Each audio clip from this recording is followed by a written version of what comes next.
오늘 본문은 여호와 하나님의 재앙이 애굽에게 내린 재앙이 강도가 더 세지는 것을 보게 됩니다. 이전까지는 나일강이 피가 되고 또한 개구리가 많아지고 또한 이의 재앙, 파리의 재앙이 있었다고 한다면 이제부터는 하나님께서 이 애굽인들의 삶에 직접적으로 관여하셔서 애굽인들의 소유물인 가축을 먼저 치십니다. 가축들의 돌림병을 돌게 하셔서 애굽인들의 가축이 하나 둘 많은 가축들을 하나님께서 치신 부분을 볼 수가 있습니다. 2절 3절입니다.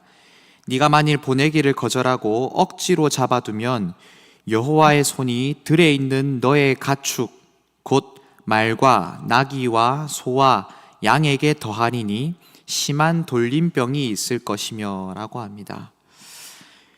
여러분, 애굽인들이 소유한 가축 곧 나귀와 말과 그리고 소와 양은 그들이 가진 재산들 중에서도 핵심 자산이었습니다.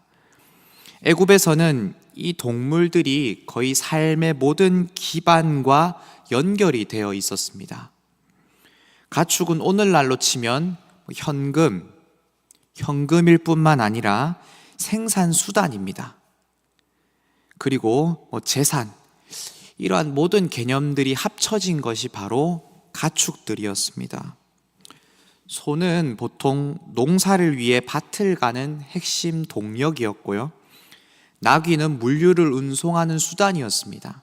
그리고 양과 염소는 그들에게 식량이 되었고 또한 의복을 만드는 털을 제공해주는 중요한 수단이었으며 말은 군사력일 뿐만 아니라 그리고 귀족 계층의 상징이기도 했습니다. 여러분, 즉 가축이 죽는다는 것은 무엇을 의미하냐면요, 단순한 손실이 아닙니다. 애굽의 경제적 시스템이 마비가 된다는 것을 의미하고 애굽인들이 가진 핵심 자산들이 다 무너지게 된다는 것을 의미합니다. 우리가 현대인들이 가지고 있는 부동산, 집, 차, 그런 우리가 가지고 있는 핵심 자산들이 다 무너진다는 거죠. 교통 시스템이 마비가 된다는 뜻이고요. 이것이 애굽에 내린 5번째 재앙이었습니다. 이전까지는 하나님께서 겉에 환경만 치셨다면 이제는 애굽인들의 숨통을 직접적으로 조여오기 시작하신 것입니다. 강도가 점점 세지죠. 그러나 바로의 마음은 완강했습니다. 여러분, 이쯤에서 보면 애굽인들이 좀 불쌍하지 않습니까? 애굽인들은 자기 가축들도 다 죽어가고 있는데, 그래서 자기 백성들이 다 지금 신음소리에 지금 고통스러워하고 있는데, 바로 왕이라는 사람은 백성들이 죽어감에도 불구하고 그들의 생활이 무너져감에도 불구하고 눈 하나 깜짝하지 않고 있습니다. 참 누구의 소유가 되는가, 누구의 다스림을 받는가 참 중요합니다. 바로의 다스림 아래 있을 때에 바로는 백성들을 지켜주지 않던 왕이었죠. 하나님께서는 결국 더욱 재앙의 강도를 높이십니다. 이제는 가축만 손을 대실 뿐만이 아니라 사람의 신체에도 타격을 입히십니다. 이제 모세와 아론에게 화덕에 있는 재를 가져다가 바로 앞에 서서 그 재를 뿌려라, 바람에 하늘로 뿌려버려라. 그 재가 공중을 타고 바람을 타고 날아가서 그 재가 묻는 모든 가축과 사람들에게는 이제는 악성 종기가 생기기 시작합니다. 특별히 바로의 채측근에 있는 요술사들부터 이제 악성 종기가 생깁니다. 이전까지는 요술사들이 하나님을 대항하고 대적해서 싸웠다면 이제는 능력을 발휘하지 못할 뿐만이 아니라 요술사들에게 가장 큰 재앙이 먼저 닥치게 되는 것을 볼 수 있습니다. 특별히 바로의 궁에서부터 재가 날려가기 시작하죠. 이전까지는 모든 재앙의 근원을 이스라엘 백성들도 하나님이라고 그렇게 바로가 속일 수 있었는지 모르지만, 이제는 바로의 궁에서부터 이 재앙과 재난이 시작되는 것을 성경 말씀이 보여주죠. 이제 직접적으로 애굽인들도 악성 종기가 생겨서 괴로워하기 시작했고, 점점 하나님께서는 애굽인들의 숨통을 조여오시고, 그리고 점점 죽음의 그림자가 애굽 전역에 덮치게 하셨습니다. 여러분, 그러나 오늘 본문을 또 계속해서 보시면 바로의 마음이 그럼에도 불구하고 완악하여서 사람들의 말을 듣지 아니했다라는 말이 나옵니다. 이제 애굽에 고통 소리가, 신음 소리가 생기기 시작했습니다. 바로 왕님, 제발 이제는 좀 백성들의 소리를, 고통 소리를 좀 들어주십시오라는 소리가 들렸겠죠. 그리고 아론과 모세가 더욱 직접적으로 바로를 조여옵니다. 그러나 바로는 그 말에 귀를 기울이지 않습니다. 누가 말해도 귀를 기울이지 않습니다. 완악한 거죠. 성도 여러분, 이쯤 되면 이건 영혼의 질병입니다. 여러분, 완악하다는 것은 마음이 돌같이 딱딱하게 굳어 있다는 것을 의미합니다. 누가 마음을 움직이려고 해도 그 마음이 돌같이 굳어서 움직이지 않는 것을 의미합니다. 여러분, 사람이 통증을 느끼고 아파한다는 것은 자연스러운 현상이지요. 아파한다는 것은 살아있다라는 증거입니다. 그런데 바로의 상태는 지금 점점 사지가 썩어가고 있는데, 그리고 죽음이 지금 숨통을 조여오고 있는데도 깨닫지 못한 상태죠. 바로의 완악함, 바로의 지금 영적 무감각을, 그 영적 둔함을 지금 성경이 계속해서 지적하고 있는 것입니다. 성도 여러분, 우리가 고통을 느낀다는 것, 하나님 앞에서 울부짖는다는 것, 내가 내 죄로 말미암아 괴로워한다는 것, 그리고 내 죄악으로 말미암아 나 스스로 참 비참함을 느낀다는 것, 내 인생의 비참함을 느낀다는 것은 큰 은혜일지 모르겠습니다.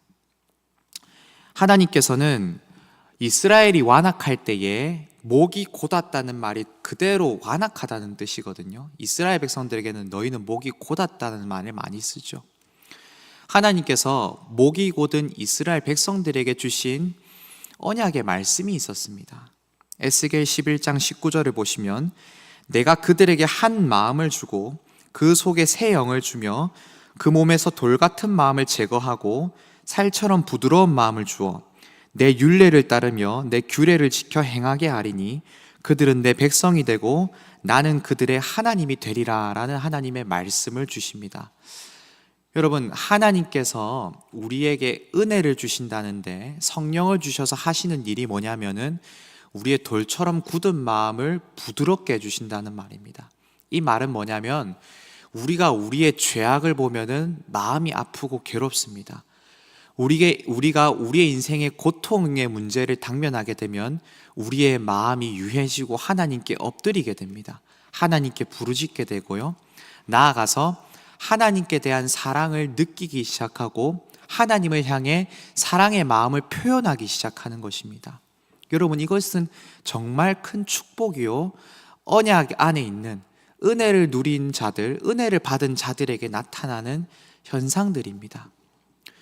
성도 여러분, 혹여나 우리가 마음이 완악해 있지는 않습니까? 우리의 마음이 죄로 지금 우리 삶이 뒤덮여 있음에도 불구하고 깨닫지 못하는 마음의 완악함이 있지는 않습니까? 지금 내 인생, 내 삶의 전반에 정상적인 삶이 아님에도 불구하고 마음이 완악해서 돌처럼 굳어서 아무렇지 않은 인생을 살아가는 것처럼 보이지는 않습니까? 그것만큼 큰 재앙은 없는 것 같습니다.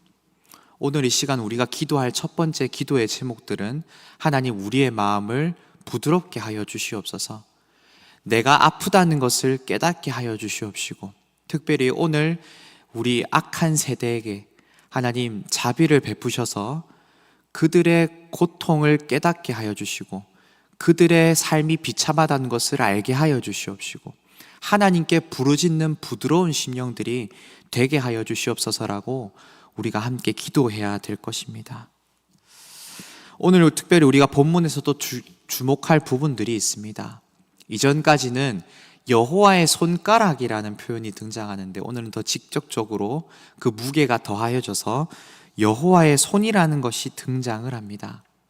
그런데 특별히 그 여호와의 손이 이스라엘의 대적인 애굽에는 심판으로 주어지고, 그러나 이스라엘 백성들에게는 구원과 은혜로 주어진다라는 사실입니다. 여러분, 여호와의 손을 보면요, 하나님께서는 언제나 악한 대적들은 치셨습니다. 권능의 손으로 다가왔습니다. 그러나 이스라엘 백성들, 자기 백성들에게는 그들을 보호하고 지키시고 붙드시는 손으로 다가오셨습니다. 여러분, 이것이 우리에게 가장 큰 은혜입니다. 오늘 하나님의 권능의 손이 우리를 향하여서도 들려있다는 사실들을 기억하셨으면 좋겠습니다. 모세가 특별히 이스라엘 백성들과 함께 광야로 나와서 전쟁을 치르게 되는데, 모세가 손을 들고 내리는 행위들을 우리가 많이 보게 되죠. 그곳에서 보면 모세가 손을 들고 내리는 행위는 이스라엘 백성들로 하여금 보라는 겁니다. 하나님의 권능의 손이 들려있다라는 것. 근데 그 손이 내려가면 전쟁에서 지고 올라가면 이긴다는 것을 보여줍니다. 하나님께서는 하나님의 권능의 손으로 이스라엘 백성들과 애굽 사이를 가르시고 구별시키셔서 애굽은 치시되 이스라엘은 그 권능의 손으로 보호하셨습니다. 그리고 그들을 붙드시고 그들을 결국에는 출애굽으로 인도하셨습니다. 여러분, 그 손은 완악한 이스라엘의 마음을 부드럽게 하는 손이었습니다. 하나님을 떠나려고 하는 이스라엘 백성들을 붙드셔서 그래서 구원으로 이끄시는 손이었습니다. 그들을 구별하여서 그들을 회복시키시는 손이었습니다. 오늘 그 하나님의 손이 오늘 본문에 나타난 것처럼 저와 여러분들에게도 삶에도 동일하게 주어져 있습니다. 오늘 그 권능의 손, 하나님의 손을 붙드시고 하나님께 모든 구원과 문제들을 맡겨드리는 저와 여러분 되기를 주님의 이름으로 축복합니다. 이제 말씀을 맺도록 하겠습니다. 하나님의 그 손은 우리를 향한 은혜의 손입니다. 그 손으로 십자가에 못이 박히셨고, 이제는 그 피 흘린 손으로 우리를 구원하시고 바라봐 주십니다. 여러분, 지금 그 권능의 손은, 특별히 그 손은 애굽을 향하여서 들었던 그 심판의 손은 이제 그 예수님께서 성부 하나님을 향하여서 드시는 중보의 손이 되었습니다. 여러분, 오늘 그 손을 늘 기억하시고 붙잡으셔서 기도의 자리에서 주님 은혜 맛보시게 되시는 저와 여러분 되기를 주님의 이름으로 축복합니다. 우리 다 함께 기도하도록 하겠습니다.